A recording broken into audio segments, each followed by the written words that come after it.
Bismillahirrahmanirrahim. Assalamualaikum warahmatullahi wabarakatuh. Hari ini kita akan belajar tema 3, subtema 4, pembelajaran 4. Perhatikan kedua syair berikut ini. Kedua syair ini bercerita mengenai embun pagi. Nah, kali ini kita akan membahas mengenai embun. Embun juga merupakan peristiwa perubahan wujud di alam. Embun terjadi karena di pagi hari udara lebih dingin. Oleh karena itu, uap air yang berwujud gas di udara berubah menjadi partikel air yang berwujud cair. Perubahan wujud dari gas menjadi cair disebut mengembun.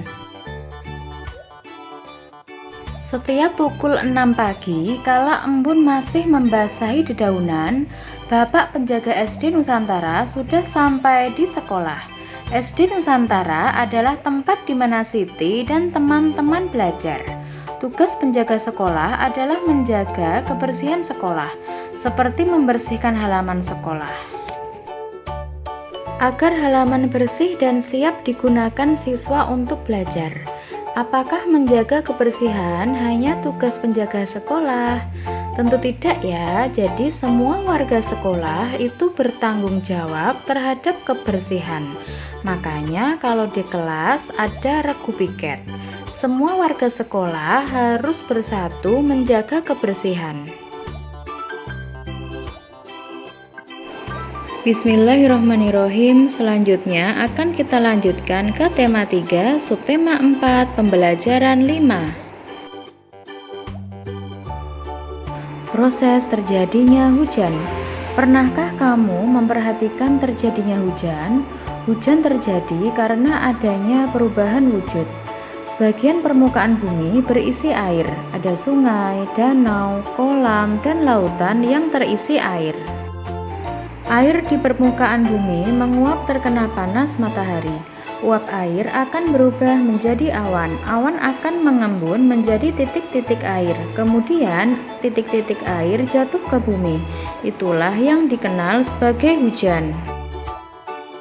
Berikut ini merupakan visualisasi proses terjadinya hujan, mulai dari fase pertama sampai fase kelima. Fase pertama, air laut terkena terik matahari dan menguap ke langit.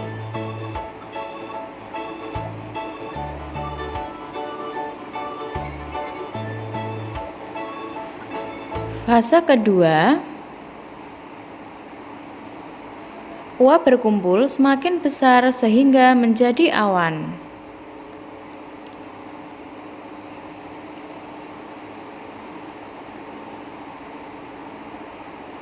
Fase ketiga, awan tersebut tertiup angin hingga berpindah ke tempat yang lain.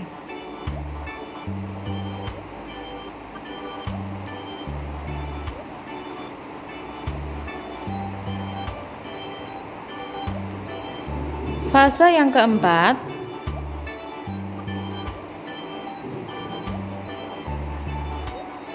di tempat yang baru yang lebih dingin, awan akan kembali menjadi butiran air. Proses ini disebut kondensasi. Fase yang terakhir yaitu fase kelima,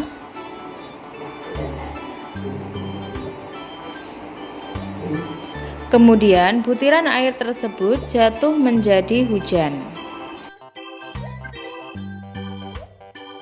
Selanjutnya kita akan belajar matematika. Perhatikan contoh berikut ini. Siti hendak pergi ke rumah teman untuk mengerjakan tugas. Saat itu hujan turun dengan deras. Siti menunggu hingga hujan reda. Hujan turun sejak pukul 7:15 dan berhenti pukul 9:10. Berapa lama waktu hujan turun? Cara penyelesaiannya adalah pertama-tama kita buat sebuah garis untuk mempermudah kita dalam menghitung. Pada bagian ujung kiri garis kita tuliskan waktu pertama kali hujan turun, yaitu pukul 7:15. Karena hujan berhenti pukul 9:10, maka pertama-tama kita buat rentang waktunya, dari pukul 7:15 ke pukul 8. Nah, dari pukul 7:15 ke pukul 8 itu ada 45 menit. Selanjutnya dari pukul 8 ke pukul 9 itu ada 60 menit atau 1 jam. Jadi sudah jelas ya, 1 jam itu sama dengan 60 menit.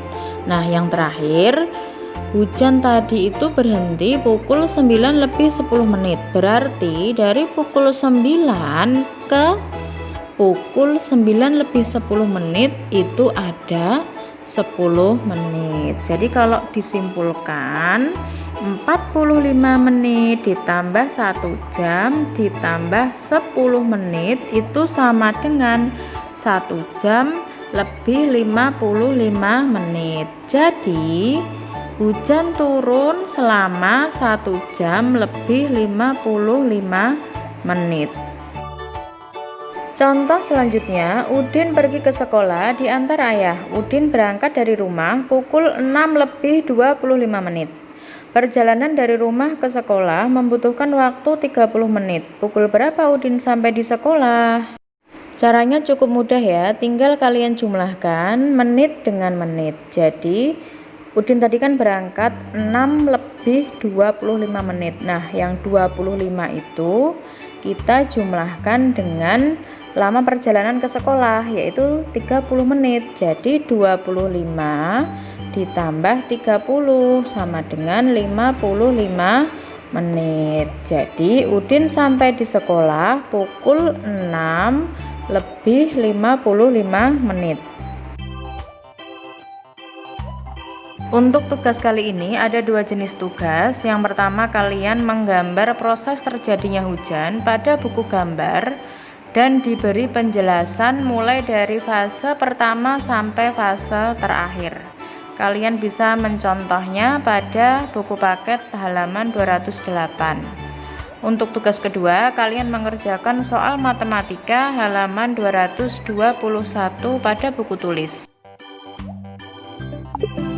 Sampai di sini dulu materi kali ini. Semoga bermanfaat. Terima kasih. Assalamualaikum warahmatullahi wabarakatuh.